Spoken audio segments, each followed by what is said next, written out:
Olá, queridos irmãos. Hoje estou aqui mais uma vez com vocês, com muito carinho, muita gratidão, para ler mais um trecho do livro Caminho, Verdade e Vida, do nosso canal do Grupo Espírita Francisco Xavier.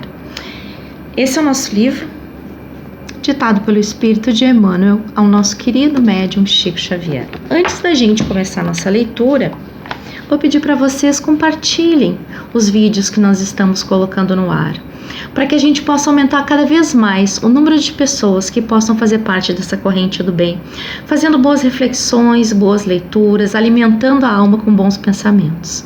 E também deem um like nesses vídeos para que o YouTube entenda que cada vez mais vocês estão gostando do nosso conteúdo, então notifiquem mais e mais pessoas. E para aquele que não se inscreveu, se inscreva aqui no nosso canal e acione o sininho para vocês serem notificados dos próximos vídeos que vierem a ser publicados. Vamos começar a nossa leitura então?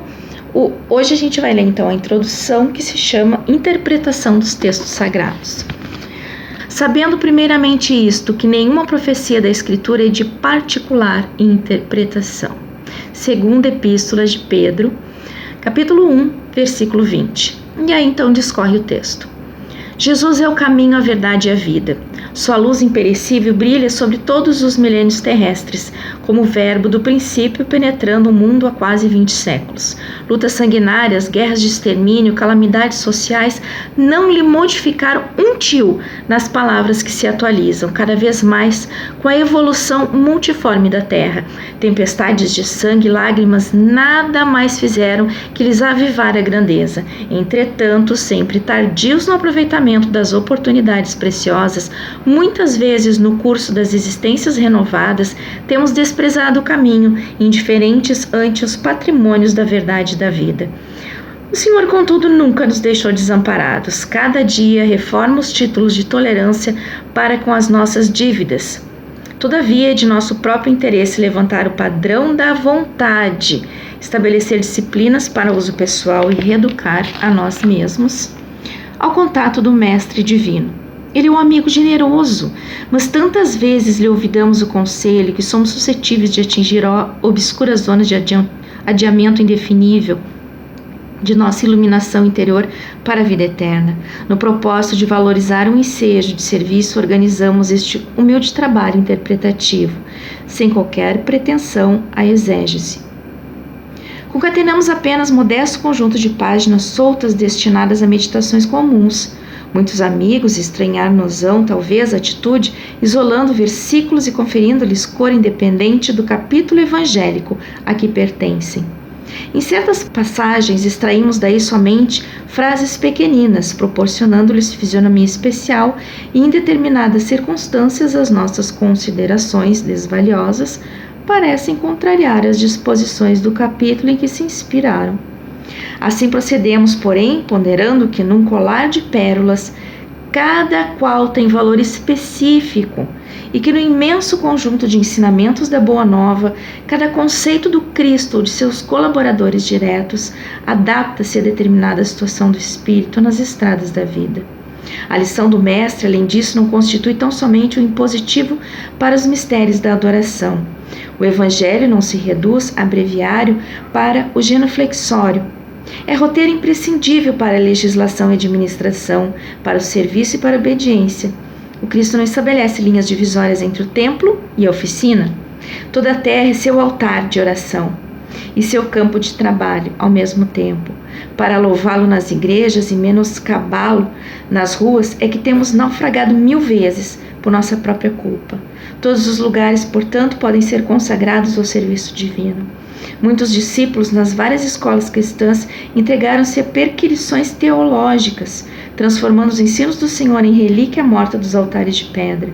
No entanto, espero Cristo venhamos todos a converter o evangelho de amor e sabedoria em companheiro da prece, em livro escolar no aprendizado de cada dia, em fonte inspiradora de nossas mais humildes ações no trabalho comum e em código de boas maneiras no intercâmbio fraternal. Embora esclareça nossos singelos objetivos, noto antecipadamente ampla perplexidade nesse ou naquele grupo de crentes. Que fazer? Temos imensas distâncias a vencer no caminho para adquirir a verdade e a vida na significação integral. Compreendemos o respeito devido ao Cristo, mas pela própria exemplificação do Mestre, sabemos que o labor do aprendiz fiel constitui-se de adoração e trabalho, de oração e esforço próprio. Quanto ao mais, consola-nos reconhecer que os textos sagrados são dádivas do Pai a todos os seus filhos, e por isso mesmo aqui nos reportamos as palavras sábias de Simão Pedro, sabendo primeiramente isto, que nenhuma profecia da Escritura é de particular interpretação. Emmanuel Pedro Leopoldo, Minas Gerais, 2 de setembro de 1948. Meus irmãos, já lendo esta introdução, a gente vê o que vem pela frente. Lindo, porque o que espera de nós, Jesus? Que a gente ressignifique cada vez mais as palavras colocadas na Bíblia, as palavras descritas do testemunho de Jesus, das suas obras, dos seus exemplos. Que a gente ressignifique cada vez mais no momento que a gente vai evoluindo a cada encarnação, no momento em que a gente vai evoluindo dentro da nossa própria encarnação, que a gente volte a recorrer às palavras de Jesus, aos seus exemplos, e perceba que a atitude precisa estar junto com a palavra, como ele diz aqui. O Cristo não estabelece linhas divisórias entre o templo e a oficina, ou seja, as palavras de Jesus precisam ser colocadas em prática.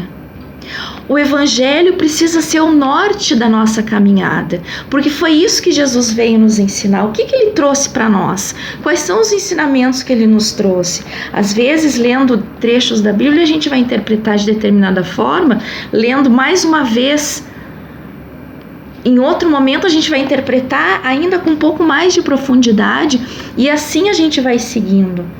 Por isso que, sabendo primeiramente isto, que nenhuma profecia da Escritura é de particular interpretação, porque nós estamos em estágios diferentes, nós estamos em caminhadas diferentes, mas isso é como se fosse um diamante, com as suas várias facetas.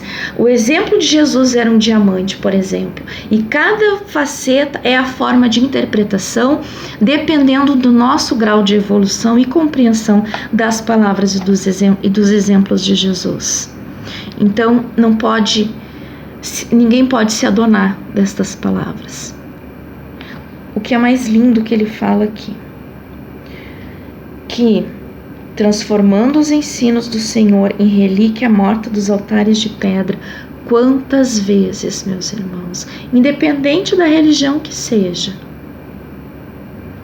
os ensinamentos de Jesus ficam nos altares de pedra. Quando se sai dali, a gente volta a colocar em prática as nossas imperfeições, que é onde ele diz que a gente sucumbe várias e várias vezes. Mas Jesus e nosso Pai são extremamente amorosos, eles não nos abandonam jamais. Deixa nos comentários aqui o que vocês acharam dessa introdução do nosso querido Emmanuel. E eu paro por aqui então, meus irmãos. Até mais!